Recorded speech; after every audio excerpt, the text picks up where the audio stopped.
우물을 파라라는 제목으로 하나님 말씀을 나눌 때에 풍성한 은혜가 우리 10년 가운데 있기를 원합니다. 여러분 창세기에 보면 중요한 인물들이 있는데 특별히 12장부터 마지막 50장까지 38장에 걸쳐서 중요한 4명의 인물이 등장합니다. 족장들이라고도 표현하는데 4명이 누군가 보니까 아브라함, 이삭, 야곱, 그 다음에 요셉 이렇게 중요한 인물들 중심으로 스토리 이야기가 쫙 펼쳐갑니다. 하나님 나라 이야기가 펼쳐져 가는 거죠. 그런데 얼추 우리가 생각해 봤을 때 4명이 38장에 걸쳐서 기록되어 있으니까 보통 9장, 10장 정도씩 나눠서 기록하면은 평균적으로 맞아요. 아브라함 9장, 이삭 9장, 또 야곱도 9장, 그 다음에 뭐 요셉은 조금 스토리가 있으니까 뭐 11장 이렇게 하면은 좀 얼추 맞죠? 그런데 유독 뭔가 평범해서 그런 건지 아니면 특이점이 없어서 그런 건지 한 장 정도만 딱 이야기가 기록되고 무대 위로 사라지는 인물이 있습니다. 누굴까요? 이삭이에요. 이삭은 한 장 정도 이제 기록되어 있는데 왜 한 장 정도일까? 그리고 그 한 장에 담겨진 내용이 뭘까? 이렇게 고민해 보면 핵심은 우물 이야기입니다. 오늘 우리가 읽었던 이 우물 이야기가 딱 기록되어 있습니다. 왜 우물 이야기를 지금 이삭을 통해서 우리 주님은 기록하셨을까? 그리고 그 우물 이야기를 통하여서 오늘날 살아가는 우리 그리스도인들에게 우리 주님이 정말 무엇을 아주 강력하게 말씀하고 싶으실까? 이것을 한번 같이 고민해 보면 좋겠어요. 그래서 우리도 이삭과 같은 인생이 되었으면 좋겠다. 또 이삭과 같은 축복을 얻었으면 좋겠다. 라고 생각하시면 너무 좋을 것 같습니다. 오늘 말씀의 배경은 이렇게 시작이 되는데요. 어떻게 시작되는 거 보니까 우물 이야기인데 앞에 서두에 배경이 이렇습니다. 26장 1절의 말씀에 보니까 배경이 이렇죠. 아브라함 때에 첫 흉년이 들었습니다. 첫 흉년. 그리고 그 땅에 또 흉년이 들매 이삭이 그랄로 가서 블레셋 왕 아비멜렉에게 이르렀습니다. 여러분 지금 이삭이 스토리가 펼쳐지는 시대가 배경이 상황이 어떤 상황일까요? 네, 가뭄이 든 상황이에요. 땅에 흉년, 땅에 기근, 땅에 가뭄이 찾아왔어요. 생명을 얻을 수 없는 척박한 상황인 거죠. 그런데 우리가 질문해 봐야 됩니다. 왜 이삭의 이야기가 우물 이야기가 핵심인데 그 앞에 땅의 흉년이라는 것을 배경으로 깔고 있을까? 의미가 있을까? 있을까요? 있죠. 어떤 의미가 있을까요? 우리가 이제 잠깐 성경 공부를 해보면 이 땅이라는 게 과연 뭘까를 한번 고민해 보셔야 됩니다. 성경의 구약 성경에 보면 땅이라는 단어가 크게 2가지 단어로 사용되고 있어요. 2가지 단어. 첫 번째 단어가 아다마라는 단어인데요. 넘겨주시면 아다마라는 땅이 있고요. 그 다음에 에레츠라는 땅이 있습니다. 우리는 이것을 성경에서는 다 땅으로 그냥 번역을 해버렸어요. 정확하게 사실은 번역해야 성경에서 말하려고 하는 의미가 이것이구나 하는 것을 알 수 있는데 첫 번째, 그 다음 퀴즈입니다. 아다마라는 땅은 어떤 땅이냐면 경작이 가능한 땅이에요. 땅에 소산물을 얻어낼 수 있는 땅이에요. 인간이 밟고 지탱해야 되는 땅이에요. 그래서 의정부 땅 하면 땅덩어리 기억나시죠? 양주 땅 하면 어느 정도 크기인지 기억나시죠? 동두천에 오셨으니까 동두천 땅 하면은 어느 정도 바운더리인지 알고 계시죠? 우리 최은주 성도님, 동두천이 큰가요? 양주가 큰가요? 훨씬 커요? 그러면 그 땅은 아다마라는 땅이에요. 딱 지금 얘기할 때 동두천이 조금 더 작고 양주가 훨씬 크죠? 이 생각 자체는 경작이 가능한 사람들이 밟고 다니는 그 땅을 얘기했기 때문에 그 땅은 아다마라고 쓰였어요. 그럼 반대로 에레츠라는 땅이 있어요. 에레츠라는 땅은 어떤 땅이냐면 관계를 말하고 있어요. 하나님과의 관계. 그래서 어떤 공간적 개념이에요. 공간적 개념. 그래서 사람들이 밟고 있는 이 양주 의정부의 그 사람들이 거하는 공간, 그러니까 우리라는 공간의 땅을 말하고 있어요. 그러니까 경작하는 땅의 의미가 아니라 공간적 개념, 관계적 개념에서의 땅을 말하고 있는 거예요. 하나님과의 우리와의 관계. 그래서 하나님과 우리와의 관계가 좋으면 좋은 땅의 개념인 거고, 하나님과 우리와의 관계가 나쁘면 나쁜 땅의 개념이다라고 성경은 말하고 있다는 거예요.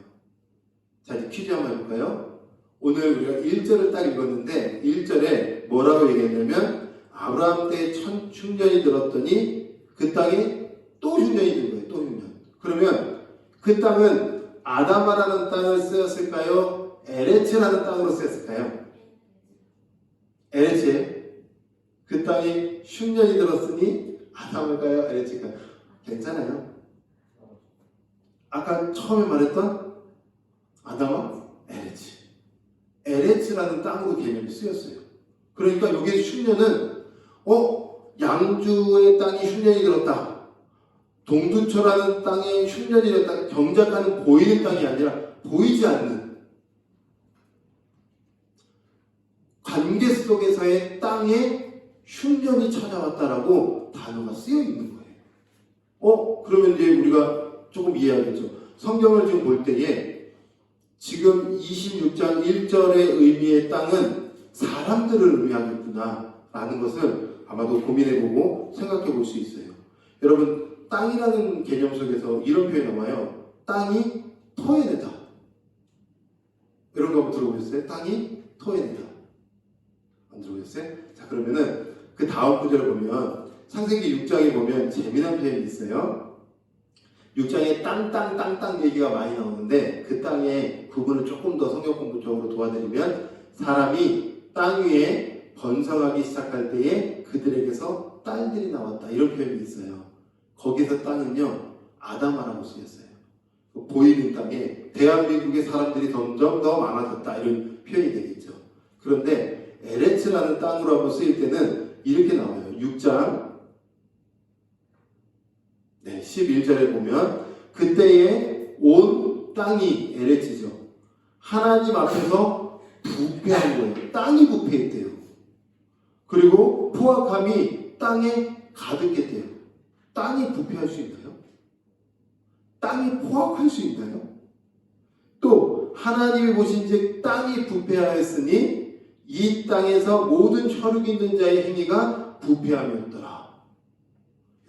땅이 부패했다는 게 그건 뭐예요? 사람들의 마음이 부패했다는 것을 땅으로 연결시킨 거예요. 이해가 되시죠? 예수님도요, 이 부분을 동일하게 표현해 주셨어요. 마태복음 13장에 씨 뿌리는 비유를 통하여서 우리 주님이 네 가지 땅을 이야기하세요. 네 가지 땅. 그 네 가지 땅 중에 어떤 땅들이 있냐면 길가밭 땅이 있고요.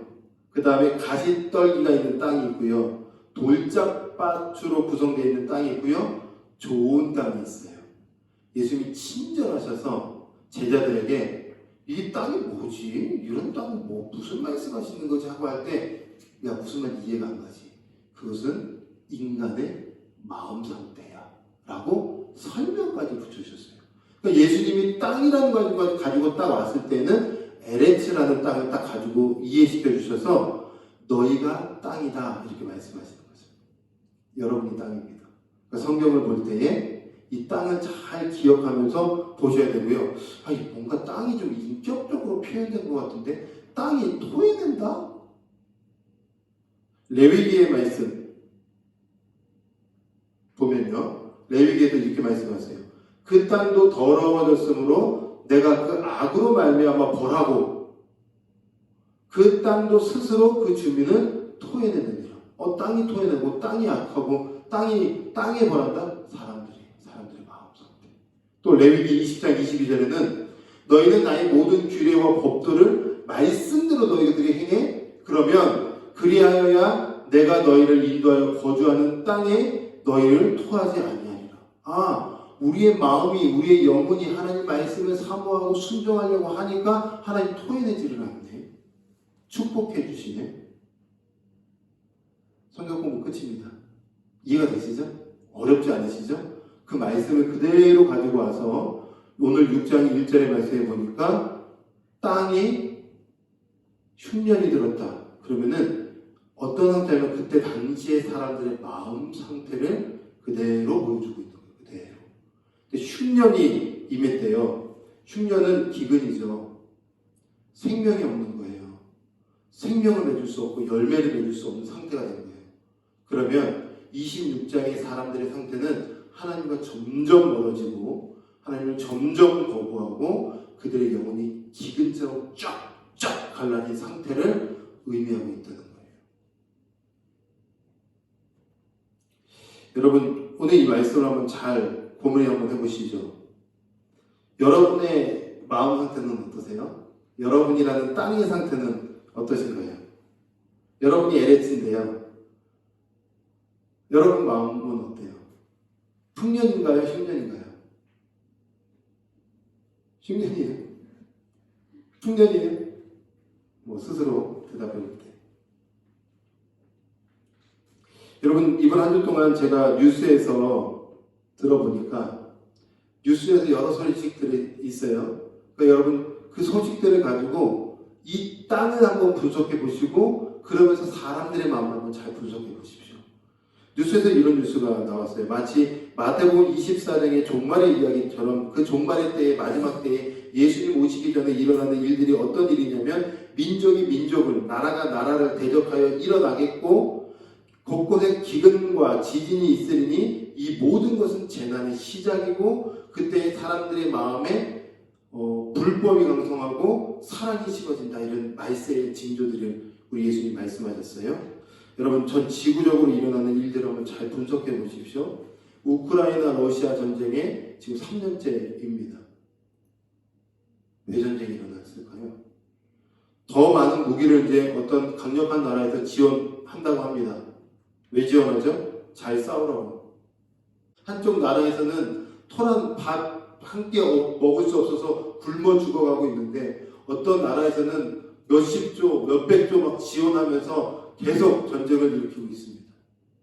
이게 세계에서 일어나고 있는 일들이에요. 여러분 잘 아시는 것처럼 5차 중동 전쟁이 언제 어떻게 더 크게 확산될지 모르는 일촉즉발 상황 가운데 있습니다. 중동 전쟁이 일어나면 세계 전쟁이 일어날 수 있는 것이고 경제적으로 타격이 일어날 수 있는 거고 어마어마한 일들이 일어나고 있는 거예요. 왜 이런 일들이 일어날까요? 이런 일들을 통해서 뭘 볼 수 있는 걸까요? 난리와 난리가 이번 한 주 동안 굉장했습니다. 사막의 도시 두바이에서 1년, 2년 동안 내려야 될 비가 단 12시간 만에 쏟아지는 바람에 난리가 났습니다. 중국 남부에서 100년 만에 큰 홍수다라고 하면서 1억 명이 대피하는 일들이 있었습니다. 대만이라는 땅에 지진이 막 일어나면서 사람들이 혼돈과 혼란 가운데 빠졌었습니다. 땅이 소리를 내고 있습니다. 땅이 아우성치고 있습니다. 올 여름은 엄청나게 더울 거라고 합니다. 그래서 2020년 지금은 기후의 어떤 폭발적 재난 위기 가운데 빠져들어서 이 사이클이 회복이 안 될 정도의 사이클이라고 합니다. 땅의 소리가 그렇게 아우성치고 있는 거예요. 그러면은 하나님의 눈으로 이 시대를 보면서 지금 이 땅이 사람들의 마음이 흉년일까 아니면 풍년일까? 교회가 지금 흉년일까 풍년일까? 하나님의 자녀들의 상태가 흉년일까 풍년일까? 어떨 것 같으세요? 판단이 되시죠? 어느 정도 분석이 가능하시죠? 하나님은요, 누구를 주목할까요? 믿지 않는 사람들은 사실 우리 하나님을 주목하지 않으세요. 하나님은 믿는 사람을 주목하고 계세요. 왜냐하면 그 사람을 통하여 하나님의 것들이 흘러갈 수밖에 없기 때문에 그 사람들이 정말 하나님의 사람들이 제대로 살고 있는가, 온전하게 살고 있는가, 하나님 말씀대로 살고 있는가 주목하고 계시고 너를 통해서 복이 흘러갈 거야 라고 하나님 계속 말씀하고 계세요. 그래서 창세기 4장 이후에 5장의 족보 이야기가 쫙 펼쳐지는데 왜 족보 이야기가 나올까요? 재미없는, 누가 누구를 낳고 누가 누구를 낳고 누가 누구를 낳고. 그래서 맨 마지막에 노아라는 인물이 딱 나오잖아요. 왜 족보 이야기가 나올까요? 하나님은 하나님의 사람들의 뿌리를 지금 보고 계신다는 거예요. 그러니까 세상의 사람들은 공부 잘하고 똑똑하고 돈 많고 실력 있고 높은 지위에 있는 사람들을 주목하지만 하나님은 비록 내가 조금 공부 못하고 조금 실력도 부족하고 세상의 가치로 조금 부족해도 하나님께 나와 예배하고 있는 미소를 완벽하게 주목하고 있어서 내가 너를 축복의 자녀로 엄청나게 사용할 거야. 그래서 땅에 흉년이 찾아오지만 너를 통해서 풍년을 이룰 거야 라고 우리 주님이 지금 26장을 통해서 우리에게 말씀하고 있다는 거예요.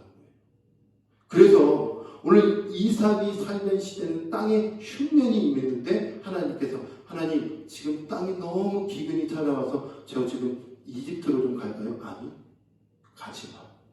내 말대로 여기에 있어. 풍년이 아니고 흉년인데요. 살지 못하겠는데 아니, 그대로 있어. 그러면 제가 풍년의 근원이신 우리 주님 바라보면서 멈춰 있겠습니다 라고 이삭이 결심하고 결정해요. 그러자 하나님께서 어마어마한 걸 막 부어주시는 거예요. 소 떼를 주시고 양 떼를 주시고 뭐 종들을 부어주시고 엄청난 부유한 사람이 하나님 만들어주시는 거예요. 왜? 사람들의 방법대로 가면 흉년이지만 하나님의 말씀대로 가면 풍년이라는 것을 이삭을 통해서 다 보여주시죠. 그러니까 세상의 사람들이 흉년 가운데 있었던 사람들의 마음이 어떤 마음으로 될까요? 시기가 나고 질투가 나고 저 사람은 뭐 별거 없는데 왜 이렇게 화내? 저 사람은 별거 없는데 왜 이렇게 얼굴이 평안해? 저 사람은 지금 이렇게 경제적으로 위기라고 하는데 뭐가 그렇게 행복해? 막 시기 나고 질투 나고 하니까 당시에 이삭과 함께 했던 그 당시에 그랄 사람들이 어떻게 했냐면 우리 12절에서 15절의 말씀에 이렇게 행동을 합니다. 이게 세상의 방식대로 하는 사람들의 특징이에요. 이삭이 그 땅에서 농사하여 그 해에 100배나 얻었고 여호와께서 복을 주시고 순종했더니 복이라는 거예요. 그 사람이 창대하고 왕성하여 마침내 거부가 된 거죠. 양과 소가 떼를 이루고 종이 심이 많음으로 블레셋 사람이 그를 시기하였습니다. 그러자 그 아버지 아브라함 때에 그 아버지의 종들이 판 모든 우물을 어떻게 했습니까? 막아버린 거예요. 상상해보세요. 지금이야 물은 쉽게 얻을 수 있지만 고대 근동에 사막화되어 있는 그 땅에 우물을 메웠어요. 물을 마실 수 없어요? 그럼 어떻게 되죠? 예, 나는 물론이고 언니와 쉽게 얻었던 모든 양떼는 다 끝납니다. 3일, 5일만 지나도요, 짐승은 그냥 바로 죽어버릴 거예요. 완전히 지금 위기의 상황인 거예요. 그러면 어떻게 돼요? 다퉈서, 싸워서, 우리의 우물을 막았던 그 사람들을 물리쳐서, 막았던 그 우물을 다시 파서 물을 빨리 얻어내야 되는 거 아니에요? 그런데 이삭이 어떻게 했을까요? 다투지 않습니다. 그들과 싸우지 않습니다. 17절, 18절 그들이 어떻게 하냐면 이삭이 그곳을 떠나 그랄 골짜기에 장막을 치고 거기 거류하며 그 아버지 아브라함 때 팠던 우물들을 다시 팝니다. 다시 파요. 또 메꾸죠. 20절에 와서 또 목자들이 와서 또 싸워서 또 메꿉니다.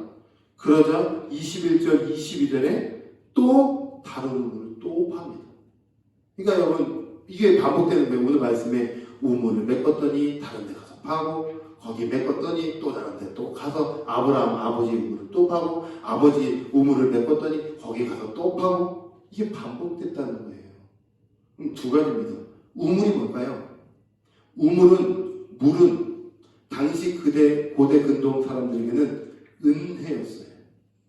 생명이었어요. 그것을 딱 알고 있었어요.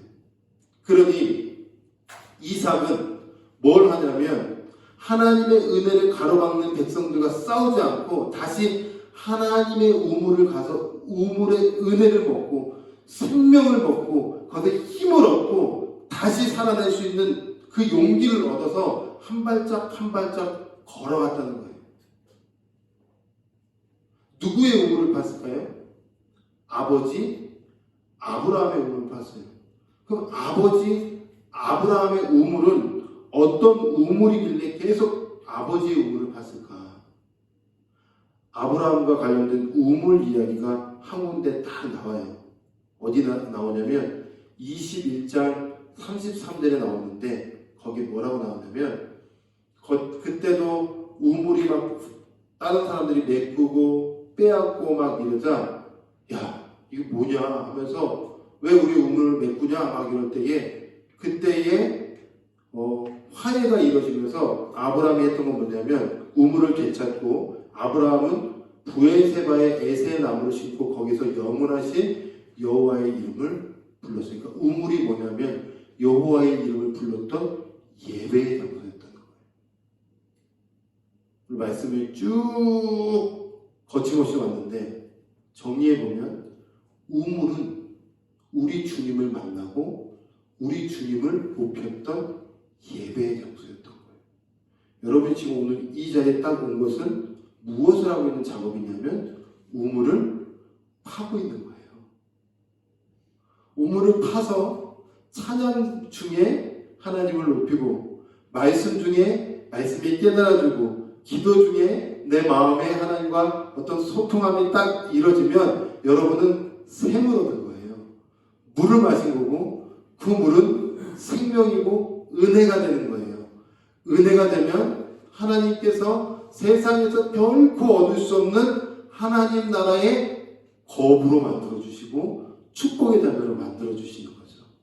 땅은 흉년인데요. 여러분의 땅은 풍년이 되는 거죠. 세상은 거침없이 지금 몰락으로 가는데 여러분은 거침없이 하나님의 손길로 풍성한 은혜 가운데 걸어갈 수 있게 된다는 거예요. 그래서 우리 주님은 지금 이삭을 찾고 계세요. 이삭이 뭐 했는데요? 우물 파타를. 오늘 하나님 누굴 찾고 계실까요? 우물 팔 사람. 다음 주에는 누구 찾을까요? 우물 팔 사람. 한 주 동안 누구 찾을까요? 우물 팔 사람. 그 우물이 뭔데요? 은혜고 생명이고 나를 풍성케 하는 힘이기 때문에 그래요. 여러분 예배가 우물 파는 게 이렇게 막 형식적으로 와서 앞에 또 찬양하고 말씀 듣고 기도하고 이 예배의 형식도 예배지만 여러분이 매일의 삶 속에서 하나님 말씀을 한 장 읽어도 그것이 예배입니다. 그것도 우물 파는 거예요. 내가 세상의 방식대로 막 마음이 뺏기는데 그걸 스톱하고 하나님 내 마음이 지금 혼돈과 혼란과 분노와 짜증과 원망과 여러 가지 안 좋은 감정으로 막 가고 있는데 스톱. 내가 하나님의 감정을 나에게 부어주십시오 라고 하나님께 내 마음을 올려드리면 그것이 곧 하나님을 향한 우물파기 예배가 되는 겁니다. 매일에서 그걸 원하고요. 주일에 모여서 우리가 그걸 하나님께서 그 우물을 원하고 계세요. 그러면 놀라운 일이 반드시 이루어지죠. 기독교 교회 역사 중에 어떤 일이 있었냐면 놀라운 우물판 역사가 있었어요. 한 선교사님, 알렌 선교사님이 이 땅에 복음을 들고 조선 땅에 130여 년 전에 이 땅으로 오셨어요. 그리고 첫날 일기를 쓰는데 그 첫 일기가 이런 일기입니다. 1885년 6월 21일 그 선교사님이 이 조선 땅에 딱 도착했을 때 도착하고 난 행동과 일기인데 이런 일기를 썼더라고요. 우리는 오늘 저녁 8시 이 땅에서 첫 공식 주일 예배를 드렸다. 이 예배에는 헤론 선교사 부부, 스크랜턴 선교사의 어머니, 그리고 알렌과 알렌 부인 등이 참석했다. 이 일기입니다. 선교사님 와서 처음으로 한 게 뭘까요? 예배죠. 선교사님들의 손길, 그리고 수많은 무명의 그리스도인들이 지금도 양화제에 가면 그 묘가 있는데 거기에서 팠던 수많은 선교사님들의 눈물의 우물파기, 기쁨의 우물파기, 감사의 우물파기, 목숨 걸고 우물파기를 했더니 조선이요 복음의 땅이 된 거예요. 저는 믿습니다. 뭘 믿냐면요, 수많은 무명의 그리스도인들, 수많은 선교사님들이 130년, 140년 전에 이 땅 가운데 와서 우물 팠더니요, 하나님이 절로 이 나라를 이렇게 만들어 주신 거예요. 어떻게 여러분 이 수많은 어려움과 또 6.25 전쟁과 보릿고개 시대를 지나서 30년, 40년 만에 경계 대국이 어떻게 될 수 있냐고요. 한국 사람이 피가 너무 좋고 우리의 DNA가 너무너무 뛰어나고 우리의 어떤 공부하는 지식이 너무너무 뛰어나서 그럴까요? 아니요. 보이지 않지만 하나님의 눈으로 봤을 때에 이 땅에 150년 전, 100년 전만 해도 땅에 흉년이 있었지만 우물 봤더니 풍년으로 바꿔주신 거예요. 복음의 땅이 되고요. 제2의 선교하는 나라가 되고요. 선교 국가가 되고요. 지금도 수많은 선교사님들이 또 다른 땅에 가서 우물 파고 있고요. 우리도 지금 우물 파고 있잖아요. 2024년도 여러분 보이지 않지만 하나님의 손길로 어떻게든지 여기 오셔서 같이 우물 파고 있는 거잖아요. 우물 파서 또 다른 흉년 가운데 있는 영혼 끌어주시려고 오셨잖아요. 저도 그렇고요. 그러면 여러분의 가정에 풍년이 있을 겁니다. 그리고 여러분의 직장에 풍년이 있을 거예요. 직장 가운데서 우물 파시면 풍년이 찾아오고요. 가정 가운데서 예배하시면 우물 파시면 가정에 풍년이 올 거고요. 개인의 풍년이 있을 거고요. 하나님께서 우리를 그렇게 부르셨습니다. 세상과 다투지 마시고 세상의 방식과 세상의 논리로 가지 마시고 내 쏟아지는 본능과 내 쏟아지는 감정대로 쏟아가지 마시고 하나님 나 있는 것 이거 그대로 하나님께 가져가서 주님 앞에 아뢰입니다 할 때에 놀라운 일이 일어나겠죠. 아브라함이 그랬고요. 야곱이 이삭이 그랬고 이제 야곱도 그 상태로 갑니다. 그리고 당연히 요셉도 그렇기 때문에 하나님 나라의 거대 민족을 이루기 시작하죠. 여러분이 이번 한 주 동안 다른 것에 힘쓰는 것이 아니라 우물파기에 힘쓰므로 놀라운 하나님의 축복을 경험하는 귀한 은혜가 있기를 주님의 이름으로 축원합니다. 함께 찬양하고 기도할게요.